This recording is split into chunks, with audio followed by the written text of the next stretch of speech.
ವರ್ಷದಲ್ಲಿ ನಡ್ಕೊಂಡಂತ ನಡವಳಿಕೆ ಬಗ್ಗೆ ಸಿ.ಟಿ. ರವಿ ಅವರನ್ನ ಬಂಧಿಸಿದ ಬಗ್ಗೆ ಸವಿಸ್ತಾರವಾಗಿ ಹೇಳಿದ್ದಾರೆ. ಇಲ್ಲಿ ಪ್ರಶ್ನೆ ಮೂಡ ಅಂತದ್ದು,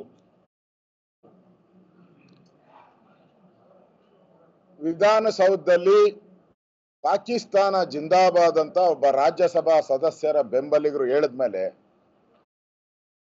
ಅವ್ರನ್ನ ಕೂಡಲೇ ಬಂಧಿಸಿಲ್ಲ. ಅಂದ್ರೆ ನಮ್ಮ ದೇಶಕ್ಕೆ ದ್ರೋಹ ಬಗೆಯೋನು, ನಮ್ಮ ದೇಶದಲ್ಲಿ ಬಾಂಬ್ ಹಾಕಕ್ ಬಂದಿರೋರು, ಸಾವಿರಾರು ಜನದ ಮೇಲೆ ಹಲ್ಲೆ ಮಾಡುವಂತ ಒಂದು ಕುತಂತ್ರ ಮಾಡೋರಿಗೆ ಏನು ಇಲ್ಲ, ಸೀದಾ ಬಿಟ್ಬಿಟ್ರು. ಆಮೇಲೆ ನೋಟಿಸ್ ಸರ್ವ್ ಮಾಡಿದ್ರು, ಅವ್ರಿಗೆಲ್ಲ ನೋಟಿಸ್ ಸರ್ವ್ ಮಾಡಿ ಪೊಲೀಸ್ ಸ್ಟೇಷನ್ ಕರೆದ್ರು. ಇಲ್ಲಿ FSL ರಿಪೋರ್ಟ್ ಬಂದ ಮೇಲೆ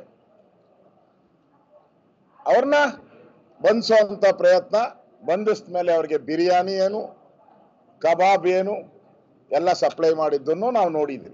ಇಲ್ಲಿ ಒಬ್ಬ ಜನಪ್ರತಿನಿಧಿ, ನಾನು ನಮ್ಮ ಕಾನೂನು ತಜ್ಞರ ಜೊತೆನೂ ಚರ್ಚೆ ಮಾಡಿದ್ದೀನಿ.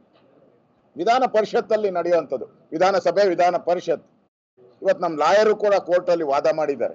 ಏನ್ ಹೇಳಿದ್ದಾರೆ, ಅದರ ಜ್ಯೂರಿಸ್ಡಿಕ್ಷನ್ನೇ ಬೇರೆ. ವಿಧಾನಸಭೆ ಮತ್ತು ವಿಧಾನ ಪರಿಷತ್ತು ಮತ್ತು ಲೋಕಸಭೆ ಅಲ್ಲಿ ಮಾತಾಡೋದಕ್ಕೆ ರೈಟ್ಸ್ ಇದೆ, ಅದಕ್ಕೆ ಯಾವುದೇ ಕೋರ್ಟ್ ಅಡ್ಡಿ ಮಾಡಂಗಿಲ್ಲ ಅನ್ನೋದು ಕಾನೂನು. ಅದರಿಂದನೇ ವಿಧಾನಸಭೆಯಲ್ಲಿ ಲೋಕಸಭೆಯಲ್ಲಿ ಮಾತಾಡ್ತಾರೆ, ಕೋರ್ಟ್ ಬಗ್ಗೆ ಮಾತಾಡ್ತಾರೆ, ಕಾನೂನು ಬಗ್ಗೆ ಮಾತಾಡ್ತಾರೆ, ಕ್ರಿಟಿಸೈಸ್ ಮಾಡ್ತಾರೆ. ಇಲ್ಲಿ ನಡೆದಿರುವಂತ ಘಟನೆನ ಯಾರು ಶಿಕ್ಷೆ ಕೊಡಬೇಕು? DK ಶಿವಕುಮಾರ, ಸಿದ್ದರಾಮಯ್ಯನ? ಯಾರು ಯಾರು ಅವರೇನು ಜಡ್ಜಿ?